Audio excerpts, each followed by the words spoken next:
میڈوسا، آخر کون تھی یہ عورت جس کی لاش کو چھپانے میں سلطنت عثمانیہ کے عظیم سلطان محمد فاتح اور سلطان عبدالحمید خان نے اپنی ایڑی چوٹی کا زور لگا دیا؟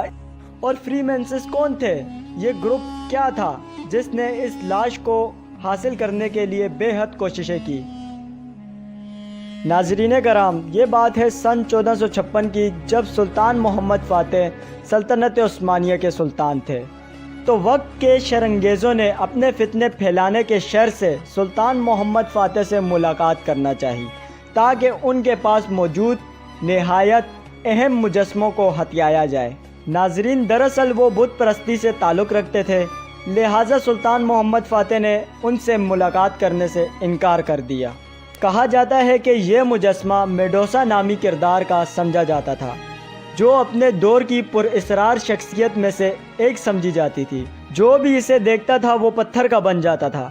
جی ہاں ناظرین، کہا جاتا ہے کہ یہ میڈوسا اپنے بے شمار گناہوں کے سبب ایک بڑے عذاب میں مبتلا کر دی گئی تھی، جس میں اس کے بالوں کی جگہ سانپوں نے لے لی تھی اور اس کی آنکھیں نہایت خوفناک قسم کا روپ دھار چکی تھی۔ لہٰذا جو بھی اسے دیکھتا وہ خوف کے مارے پتھر کا بت بن جاتا تھا۔ پھر اس کی موت کے بعد ایک خاص مقصد کے تحت اسے ایک صندوق میں بند کر کے محفوظ کر دیا گیا، لیکن ایک جنگ کے دوران یہ صندوق غائب ہو گیا، سلطنت عثمانیہ کی تحویل میں آ گیا۔ چونکہ سلطنت عثمانیہ کے سلطان اس صندوق کی اہمیت کو جانتے تھے، لہٰذا اسے بیسیلیکا سینٹن محل کے نیچے زیر زمین محفوظ کر لیا گیا۔ ناظرین، یاد رہے یہ بیسیلیکا سینٹون قسطنطنیہ کے عظیم محل کے ساتھ ساتھ دوسری عمارتوں کو بھی پانی کی فراہمی کے لیے استعمال ہوتا تھا۔ اس کا مقصد پانی کو فراہم کرنے کے ساتھ ساتھ فلٹریشن بھی کرنا تھا۔ تاہم اس صندوق کے بارے میں انہیں علم ہو چکا تھا کہ وہ سلطان کے پاس ہے، لہٰذا اٹلی سے تعلق رکھنے والے کچھ لوگوں نے سلطان سے ملنا چاہا۔ لہٰذا سلطان محمد فاتح سے ملنا آسان تو نہ تھا، وہ کئی کوششوں کے بعد بھی ناکام رہے اور بار بار سلطان سے ملنے کی خواہش ظاہر کرتے رہے۔ اس لیے انہوں نے بہت سے تحائف بھی پیش کیے تاکہ سلطان سے ان کی ملاقات کروائی جائے، لیکن ان کے بے حد اصرار کرنے کے باوجود سلطان نے ملنے سے انکار کر دیا، مگر وہ پھر بھی سلطان سے ملنے کو بے قرار تھے۔ اس کے بعد سلطان نے اپنے ایک نمائندے کو ان سے ملاقات کے لیے بھیجا۔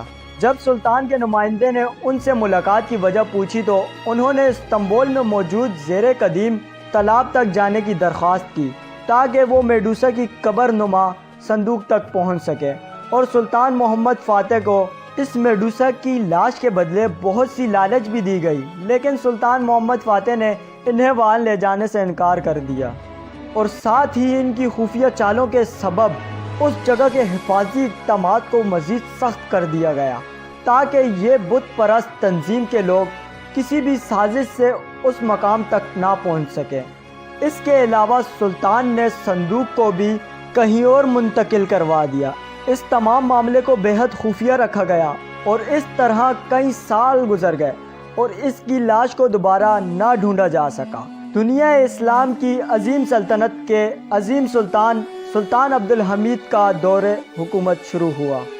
چونکہ وہ پراسرار چیزوں پر مطالعے کا شوق رکھتے تھے، اس لیے کسی طرح انہیں بھی اس لاش کا علم ہوا اور تاریخ کے مطالعے سے ان کا مطالبہ کرنے والوں کو بھی پتہ چلایا، تو سلطان عبدالحمید نے تجسس کے مارے اس میں دلچسپی لینا شروع کر دی۔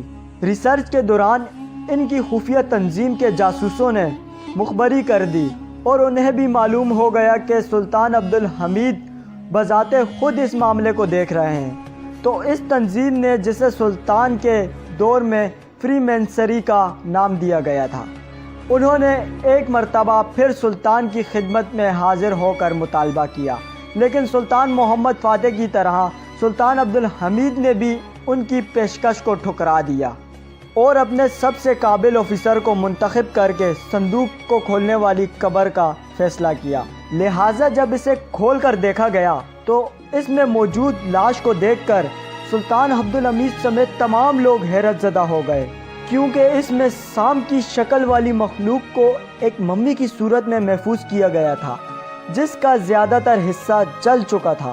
سلطان عبدالحمید نے وہاں موجود سب کو تاکید کی کہ اس معاملے کو خفیہ رکھا جائے، کیونکہ اگر کسی کو اس معاملے میں علم ہو گیا تو بہت سے مسائل جنم لے سکتے ہیں۔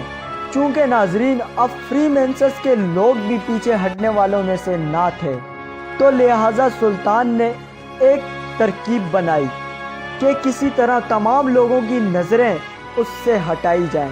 لہٰذا انہوں نے بہت سے لوگوں کو اکٹھا کیا اور سب کے سامنے اس صندوق کو رکھ دیا اور اعلان کیا، یہ صندوق وہی ہے جسے کھولنے کا مطالبہ کیا جا رہا ہے، لیکن میں اس کے قدیم چیز کو ضائع کرنا نہیں چاہتا، تو لہٰذا اسے کھولنا نہیں چاہیے، کیونکہ اسے کھولنے سے اس کے اندر موجود چیز پر روشنی پڑے گی جو اسے ختم کر دے گی۔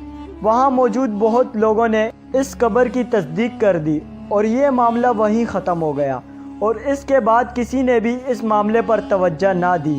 لیکن یہ مجسمہ ترکی کے مشہور تاریخی مسجد کے مقبرے کے پاس آج بھی ہے، لیکن کہا جاتا ہے کہ اس صندوق کے اندر کچھ بھی نہیں۔ اس بارے میں مختلف قسم کے شک و شبہات پائے جاتے ہیں۔ کچھ لوگوں کا خیال ہے کہ سلطان عبدالحمید نے لاش کو کہیں اور منتقل کر دیا تھا، لیکن کچھ لوگ کہتے ہیں کہ فری مینسن کی شیطانی تنظیموں نے اسے وہاں سے نکال کر اپنے ساتھ لے گئے تھے، لہٰذا یہ اندر سے بالکل خالی ہے۔ جبکہ بعض لوگ یہ بھی کہتے ہیں کہ سلطان عبدالحمید کے خاندان سے کسی نے اس تک رسائی حاصل کر کے بیچ با قیمت کے اسے بیچ ڈالا تھا، لیکن حقیقت سے صرف اللہ تعالیٰ واقف ہے۔ البتہ یہ بات بھی معلوم ہوتی ہے کہ شیطانی تنظیمیں اس تک پہنچ گئی تھی، کیونکہ آج شیطانی تنظیموں کی بنیاد رکھنے والے شہر ویٹیکان کی عمارتیں اپنے اندرونی ڈیزائن میں کئی ایسی تصاویر سموئے ہوئے ہیں جو میڈوسا اور سانپو جیسی نظر آتی ہیں، یہ جس سے معلوم ہوتا ہے کہ شاید یہ تنظیمیں اس تک پہنچنے میں کامیاب ہو گئی تھی۔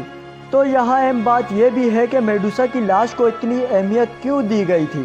تو دوستو یہ بات ایک راز ہے جس پر سے پردہ نہ اٹھایا گیا، لیکن امید ہے کہ سن 2023 میں ترکی میں سلطنت عثمانیہ کی بحالی کے بعد جہاں کئی اور اہم رازوں سے پردہ اٹھایا جائے گا، وہیں اس معاملے کو بھی یقیناً نظر انداز نہیں کیا جائے گا، جسے سلطان محمد فاتح اور سلطان عبدالحمید خان جیسے نامور اور عظیم حکمرانوں نے بھی نظر انداز نہیں کیا تھا، جن کا دور حکومت ایک مثالی دورے گردانا جاتا ہے۔ البتہ یہ بات بھی حقیقت ہے، جتنے فتنے سازشیں سلطان عبدالحمید خان کو جھیلنی پڑی، اتنی شاید ہی پوری سلطنت عثمانیہ کے کسی سلطان کو جھیلنی پڑی ہوں۔ اللہ تعالیٰ ان پر بے شمار رحمتیں نازل فرمائے اور ان کے درجات کو بلند فرمائے، آمین ثم آمین۔ اس دعا کے ساتھ ہماری اس ویڈیو کا اختتام ہوتا ہے۔ امید کرتا ہوں آپ کو یہ ویڈیو ضرور پسند آئی ہوگی۔ بہت جلد ملاقات ہوگی ایک نئی ویڈیو کے ساتھ، تب تک اپنا خیال رکھیے گا۔ اللہ حافظ۔